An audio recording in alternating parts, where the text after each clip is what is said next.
Assalamualaikum warahmatullahi wabarakatuh. Selamat datang anak-anakku di SMK Wahdasim Surabaya. Bagi peserta didik baru khususnya kelas 10, MMAKL dan OTKP. Perlu kalian ketahui bahwa visi dan misi SMK Wahdasim adalah unggul, cerdas, mandiri, berhaluan ahlus sunnah wal jamaah. Ada pepatah mengatakan bahwa tak kenal maka tak sayang. Maka izinkan saya memperkenalkan diri dulu.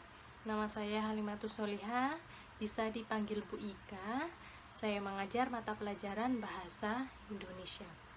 Untuk anak-anakku, perlu kalian ketahui bahwa pembelajaran kita masih belum bisa langsung atau tatap muka ya. Memang karena pandemi ini pembelajaran kita diharuskan lewat online atau daring seperti ini, tetapi kalian harus tetap semangat belajar, tetap mengerjakan tugas yang diberikan Bapak dan Ibu guru, dan sama-sama kita berdoa agar pandemi ini cepat berlalu, agar semuanya kembali normal, kalian bisa belajar di sekolah bersama teman-teman, dan kita saling mendoakan saja.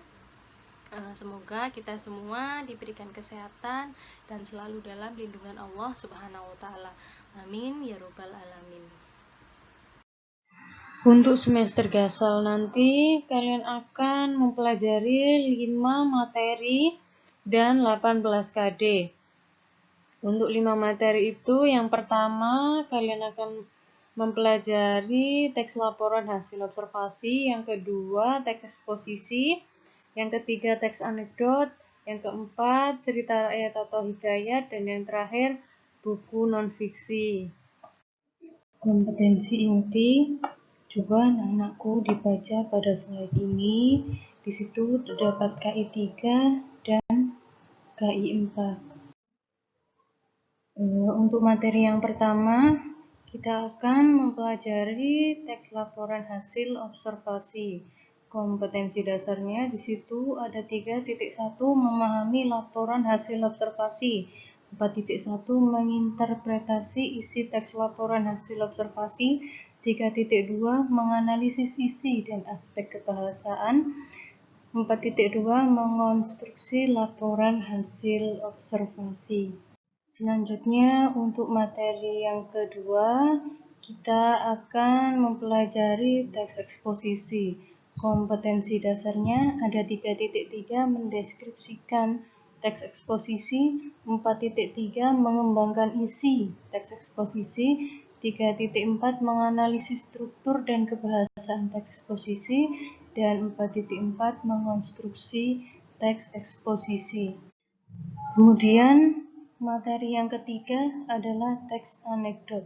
Kompetensi dasarnya 3.5 menganalisis teks anekdot, 4.5 mengonstruksi makna tersirat teks anekdot, 3.6 mengevaluasi struktur dan kebahasaan teks anekdot, dan 4.6 menciptakan kembali teks anekdot. Untuk materi yang keempat, kita nanti akan mempelajari cerita rakyat atau hikayat. Kompetensi dasarnya 3.7 mengidentifikasi nilai-nilai dan isi yang terkandung dalam cerita rakyat atau hikayat. 4.7 menceritakan kembali isi cerita rakyat. 3.8 membandingkan nilai-nilai dan kebahasaan cerita rakyat, dan 4.8 mengembangkan cerita rakyat ke dalam bentuk cerpen.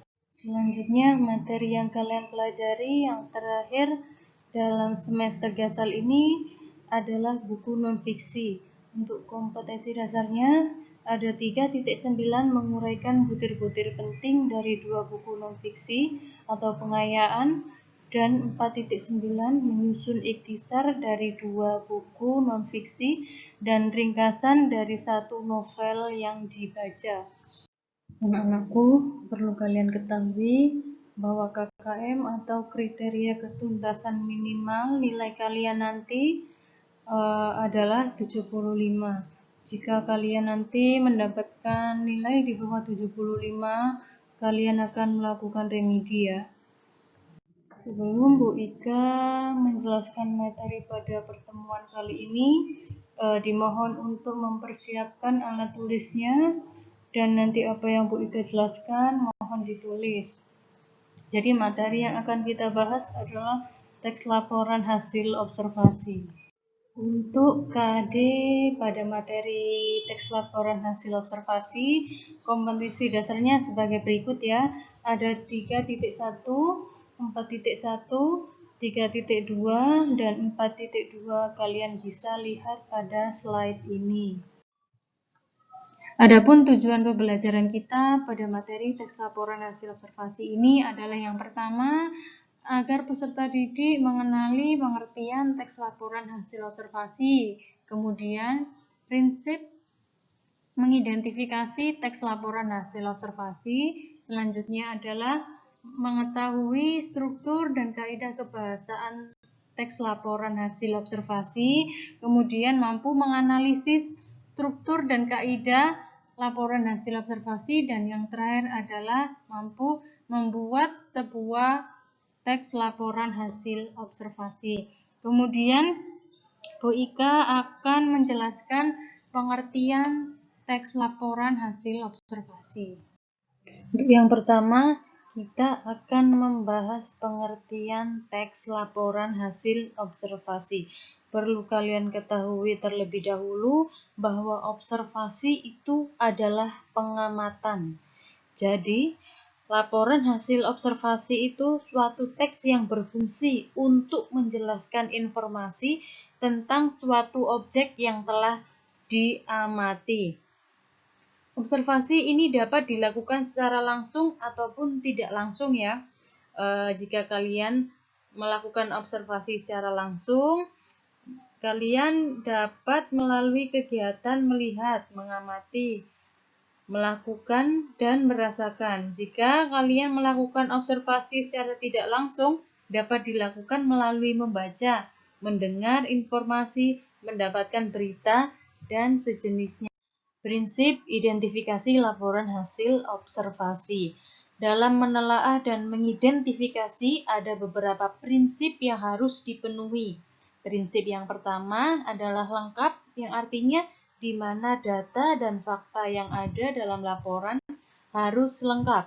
Selanjutnya jelas. Dalam laporan itu tidak terdapat peluang penafsiran yang berbeda. Selanjutnya benar atau akurat.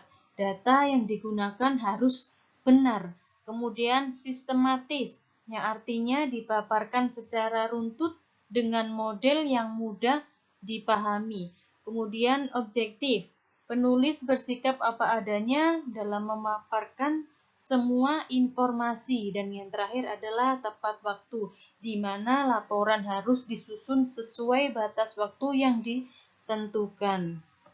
Selanjutnya, kita akan membahas struktur teks laporan hasil observasi dan kaidah kebahasaan teks laporan hasil observasi. Perlu kalian ketahui bahwa struktur teks laporan hasil observasi ada dua. Yang pertama adalah pernyataan umum berupa definisi, dan yang kedua aspek yang dilaporkan berupa deskripsi. Untuk struktur yang pertama biasanya terdapat pada paragraf pertama. Pernyataan ini menyampaikan hal-hal yang secara umum, kemudian paragraf yang diperinci ke dalam paragraf berikutnya. Untuk struktur yang kedua, deskripsi ini terdapat pada paragraf yang menjelaskan aspek yang dilaporkan dalam teks dengan perbedaan di setiap paragrafnya. Kemudian, kaidah kebahasaan teks laporan hasil observasi. Yang pertama, menggunakan kalimat definisi. Yang kedua, menggunakan konjungsi atau kata sambung seperti contohnya dan, yang, karena, seperti itu ya. Untuk yang ketiga, menggunakan kalimat simpleks dan kalimat biasanya ada pada kalimat simpleks ini di sini satu struktur kalimat terdapat satu verba atau kata kerja, dan kalimat kompleks terdapat dua struktur kalimat dan dua verba atau kata kerja. Jadi kalau simpleks terdapat satu verba, kalau kalimat kompleks dua struktur kalimat dan kandungan yang terdapat dalam semangka. Untuk yang keempat, menggunakan sinonim atau antonim. Kalau sinonim persamaan kata, yang mengingatkan jantung. Yang pertama, menggunakan kalimat definisi sama dengan yang terakhir menggunakan data. Jadi kalimatnya buah semangka termasuk buah yang selanjutnya kita akan membahas struktur teks laporan hasil observasi dan kaidah kebahasaan teks laporan hasil observasi. Perlu kalian ketahui bahwa struktur teks laporan hasil observasi ada dua. Yang pertama adalah pernyataan umum berupa definisi, dan yang kedua aspek yang dilaporkan berupa deskripsi. Untuk struktur yang pertama bahwa biasanya terdapat pada paragraf pertama. Pernyataan ini menyampaikan hal-hal yang secara umum. Selanjutnya diperinci ke dalam paragraf berikutnya. Untuk struktur yang kedua, di situ sudah deskripsi ini bisa kalian baca kalimatnya yang menjelaskan aspek yang dilaporkan dalam teks dengan perbedaan di setiap paragrafnya. Untuk kaidah selanjutnya menggunakan sinonim atau antonim. Di situ kalian cari yang pertama kata tubuh, menggunakan kalimat definisi badan ya. Yang kedua dan untuk kaidah yang terakhir menggunakan kata sambung seperti contohnya dan, yang, karena, angka ya. Kalimatnya ya. Yang ketiga menggunakan kalimat simpleks dan kalimat kompleks. Untuk kalimat teks laporan hasil observasi, satu struktur kalimat terdapat satu verba atau kata kerja, dan sampai pada kalimat kompleks terdapat dua struktur kalimat dan dua verba atau kata kerja. Jadi kalau simpleks terdapat satu verba, kalau kalimat kompleks dua struktur kalimat terdapat dua verba. Untuk yang keempat menggunakan sinonim atau antonim. Kalau sinonim persamaan kata, kalau antonim tujuannya apa kamu melakukan observasi. Untuk yang terakhir menggunakan data. Yang ketiga melakukan kegiatan observasi melalui pengamatan. Selanjutnya kita akan membahas struktur teks laporan hasil observasi dan kaidah kebahasaan teks laporan hasil observasi. Perlu kalian ketahui bahwa struktur teks laporan hasil observasi ada dua. Yang pertama adalah pernyataan umum berupa definisi, dan yang kedua aspek yang dilaporkan berupa deskripsi. Untuk struktur yang pertama biasanya terdapat pada paragraf pertama. Pernyataan ini menyampaikan hal yang secara umum yang selanjutnya diperinci ke dalam paragraf berikutnya. Untuk struktur yang kedua, deskripsi ini terdapat pada paragraf yang menjelaskan aspek yang dilaporkan dalam teks dengan perbedaan setiap paragrafnya. Kemudian kaidah kebahasaan teks laporan hasil observasi. Yang pertama menggunakan kalimat definisi. Yang kedua menggunakan konstruksi atau kata sambung seperti contohnya dan, yang, karena, kemudian yang terakhir itu ya. langkah Yang ketiga menggunakan kalimat simpleks dan kalimat kompleks. Ada Untuk kalimat pertanyaan simpleks atau ada ini yang belum dipahami, satu struktur bisa kalimat bertanya terdapat satu verba ke Bika atau kata melalui kerja. WA. Dan Nanti Ibu Ika kalimat akan kasih nomor kompleks WA-nya. terdapat Kemudian dua Bu struktur Ika sekarang kalimat akan dan memberikan dua tugas verba kepada atau kalian kata kerja. dan Dari dimohon kalau untuk simpleks mengumpulkan terdapat sampai satu batas verba, waktu kalau yang kalimat ditentukan. kompleks Jadi dua untuk tugas yang struktur pertama nanti kalimat kalian buat sebuah terdapat teks dua laporan hasil verba. observasi. Untuk yang keempat Untuk menggunakan temanya bebas sinonim terserah atau kalian. antonim. Untuk yang Kalau kedua sinonim analisis persamaan kata, berdasarkan kalau struktur antonim dan kaidah perbedaan kebahasaan. kata. Tadi Untuk sudah yang Bu Ika terakhir kasih contoh menggunakan analisis data ya untuk struktur dan kaidah. angka. Yang pertama Selanjutnya strukturnya dulu. kita akan Kan ada membahas dua, pernyataan umum dan struktur aspek teks yang laporan dilaporkan. hasil observasi dan Untuk kaidah pernyataan umum kebahasaan nanti teks ada laporan pada hasil paragraf observasi. berapa. Perlu Terus kalian aspek yang ketahui bahwa dilaporkan struktur ada teks laporan pada hasil paragraf observasi berapa. ada Seperti itu dua. ya ditulisnya. Yang pertama Kemudian adalah untuk kaidah pernyataan umum kebahasaannya berupa nanti kan ada definisi. 5. Yang Dan pertama yang menggunakan kedua aspek yang definisi, dilaporkan berupa tetapi bukan deskripsi. lagi ditulis Untuk struktur paragrafnya, yang pertama kalimatnya biasanya yang ditulis. Jadi terdapat masing-masing nanti pada kalian kasih paragraf contoh pertama. satu saja. Pernyataan ini menyampaikan hal-hal yang Setelah secara kalian umum. mengerjakan, Selanjutnya untuk tugasnya diperinci bisa ke dalam dikirim paragraf melalui email Bu berikutnya. Ika. Untuk struktur Ya, yang di situ kedua, sudah ada emailnya, tolong deskripsi dicatat. ini terdapat pada paragraf yang menjelaskan aspek yang dilaporkan dalam teks dengan perbedaan di setiap paragrafnya. Di video pertemuan Kemudian, yang akan kaidah datang. kebahasaan teks laporan Demikian pembelajaran hasil kita kali observasi. ini. Semoga Yang pertama, bermanfaat. menggunakan kalimat Sekalian definisi. tetap semangat belajar. Yang kedua, menggunakan Selamat mengerjakan konjungsi tugas. atau kata sambung Gusti seperti berkahi. contohnya dan Wassalamualaikum yang, warahmatullahi karena, wabarakatuh. seperti itu ya. Untuk yang ketiga,